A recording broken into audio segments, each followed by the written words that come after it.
Welcome everyone!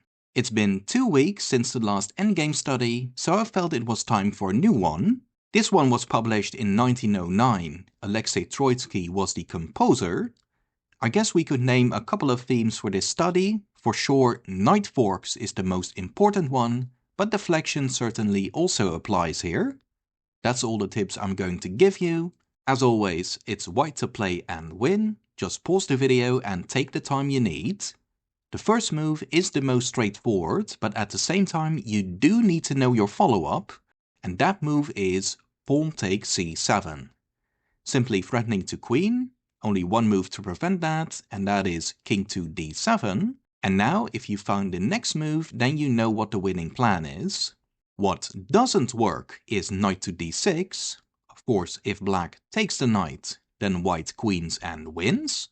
But black doesn't have to take the knight, he can simply take the pawn, and then there's no knight fork or another trick, and there's no way to win. Now going back here, white has to do something that either secures the promotion, or something that wins the game in another way, and so the key move is h4. If you found this move, then you've basically solved the problem. Now this doesn't directly help promote the pawn, but no matter where the rook goes, it will be in an awkward position.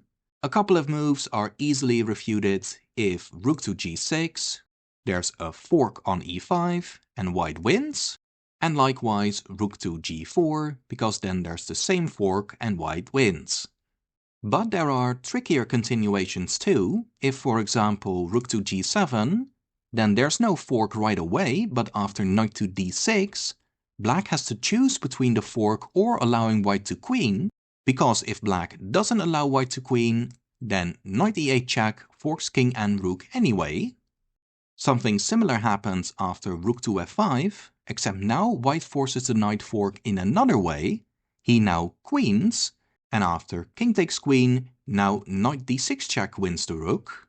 There's one more rook move that loses quickly, and that's rook to g8, because now the bishop proves its worth after knight e5 check, and the discovered attack on the rook wins the game. So there's only one reasonable looking move left, and that's rook to g3. Now there's no fork, there's no discovered attack, and black reinstated the threat of simply taking the pawn, but white has the exact same idea as before, king to h2, once again asking black where that rook is going. Now we already covered the entire g-file, so let's quickly check the other possible squares for the rook. If rook to d3, that's easy, knight e5 check, and again the rook drops.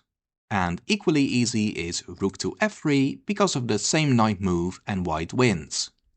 So again, only one reasonable looking move left, rook to c3, but then there's the coolest move, knight b6 check, which wins the game instantly, because black either allows white to promote, or if he doesn't, there's another fork that wins the rook and the game.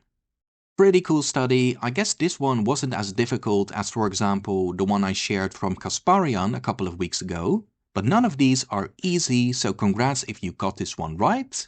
Let me know in the comments how you did. If you liked the video, please do me a favor and simply like the video, it's that simple.